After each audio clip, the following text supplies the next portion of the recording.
일본의 프로 바둑 기사 가운데 다케미야 마사키 구단이라는 사람이 있다고 합니다. 한 번은 그가 라이벌과 대결을 벌이던 중에 결정적인 승부처에서 장고의 시간을 갖게 되었다고 합니다. 깊은 생각에 고심하다가 무려 5시간 7분 만에 한 수를 놓았다고 합니다.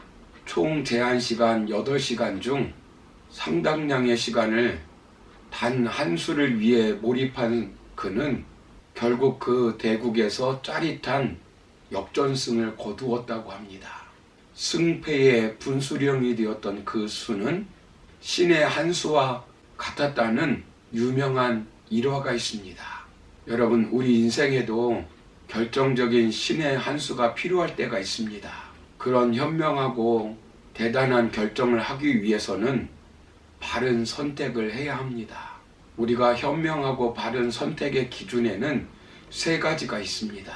첫째는 감정적인 선택입니다. 둘째는 이성적인 선택입니다. 셋째는 신앙적인 선택입니다. 이것은 믿음으로 선택하는 것입니다. 그런데 본문에 나오는 모세는 믿음으로 선택했고 결정했다고 소개하고 있습니다. 그렇다면 모세는 결정적인 순간에 믿음으로 어떤 선택을 했습니까? 지난 시간에 먼저 모세는 믿음으로 공주의 아들이라 칭함받기를 거절했다고 말씀드렸습니다. 오늘 두 번째로 살펴볼 것은 모세는 믿음으로 죄악의 낙을 누리기보다 하나님의 백성과 함께 고난받기를 더 좋아했습니다. 본문 25절을 보시면 도리어 하나님의 백성과 함께 고난받기를 잠시 죄악의 낙을 누리는 것보다 더 좋아하고 라고 말씀합니다. 사람이 무엇을 좋아하느냐에 따라서 인생의 미래가 결정되는 것입니다. 어릴 때 술을 좋아하는 사람은 술꾼이 되는 것입니다. 노름을 좋아하는 사람은 노름꾼이 되는 것입니다.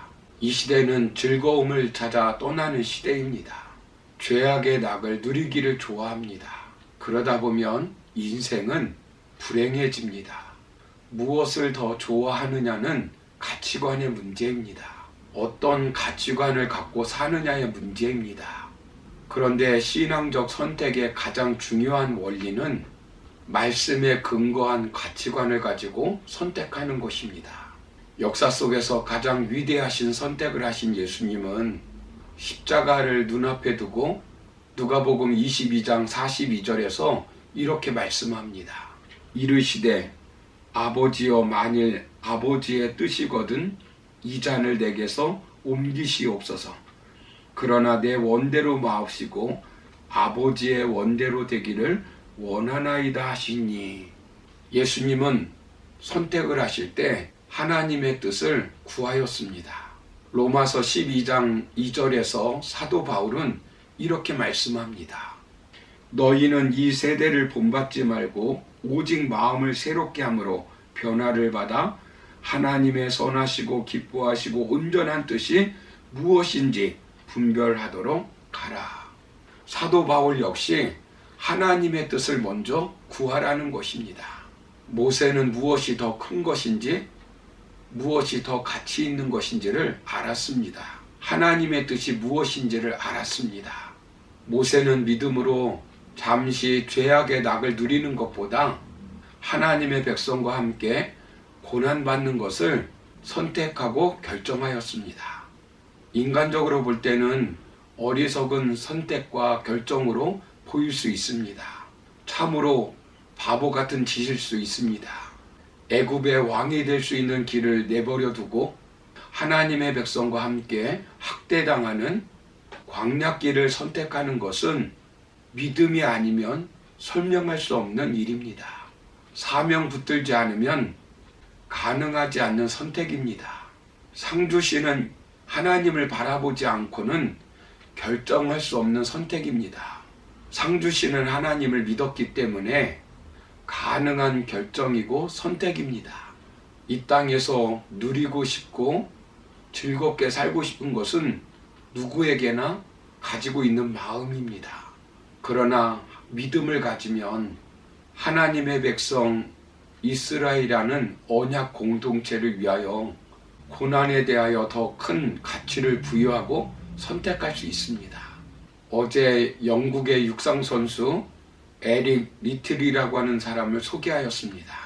주일이라는 이유 때문에 올림픽 경기에서 뛰기를 거절했던 그에게 하나님은 더 큰 영예를 안겨주었습니다. 그런데 그는 단지 거절한 것으로 끝난 것이 아니라 올림픽이 끝난 뒤 다시 탁월한 선택의 길로 들어섭니다. 그는 올림픽 경기로 국가의 영웅이 되었지만 하나님과의 약속을 지키기 위해서 모든 부귀와 영예를 내려놓고 선교를 위해서 중국으로 떠났습니다. 그는 12년간 중국 텐진이라는 곳에서 복음을 전하고 선교를 했습니다.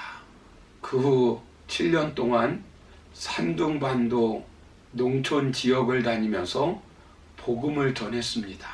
그러다가 세계 제2차 대전이 끝나기 전에 몇 년 동안 1800명이 넘는 사람들이 일본군 치하에 있는 웨이시안 수용소에 갇혔다고 합니다. 거기에서도 그는 함께 고난을 받으면서 사람들을 격려하고 위로하는 삶을 살았습니다. 그러다가 거기에서 하나님의 부름을 받고 하늘나라로 갔습니다.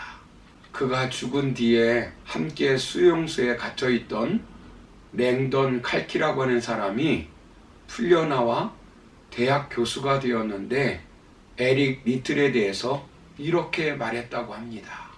우리가 평생을 살면서 성자를 만나기가 결코 쉽지 않을 것입니다. 그런데 나의 인생에는 성자를 만나는 복을 받았습니다. 에릭 리틀은 우리 가장 가까운 곁에 있었던 성자요, 하나님의 사람이요, 전도자요, 참된 그리스도인이었습니다. 사랑하는 성도 여러분, 이 땅에서 즐거운 낙을 누리기보다 주어진 것을 통해서 고난받기를 좋아하는 가치관을 가지고 사명을 선택하며 살아가기를 소망합니다. 사명이면 이익도 편리도 다 내려놓고 고난의 길, 십자가의 길을 선택하는 것입니다. 믿음의 선택은 고난받는 가족을 외면하고 홀로 즐겁게 살자고 선택하는 길이 아닙니다. 고통받는 교회를 외면하고 자신만 기쁘게 살자고 선택하는 것이 아닙니다. 베드로전서 4장 13절 14절에서 오히려 너희가 그리스도의 고난에 참여하는 것으로 즐거워하라. 이는 그의 영광을 나타나실 때에 너희로 즐거워하고 기뻐하게 하려 함이라. 너희가 그리스도의 이름으로 치욕을 당하면 복 있는 자로다. 영광의 영, 곧 하나님의 영이 너희 위에 계심이라. 세상 즐거움을 쫓지 않고 하나님 나라를 위해서 고난을 감수하는 삶을 살아야 한다는 것입니다. 그러므로 우리는 선택할 때 세상 즐거움을 바라보고 선택하는 것이 아니라 사람들과 함께 고난받고 사명의 길을 선택하며 살아가는 저와 여러분 다 되기를 주님의 이름으로 축원합니다. 감사합니다.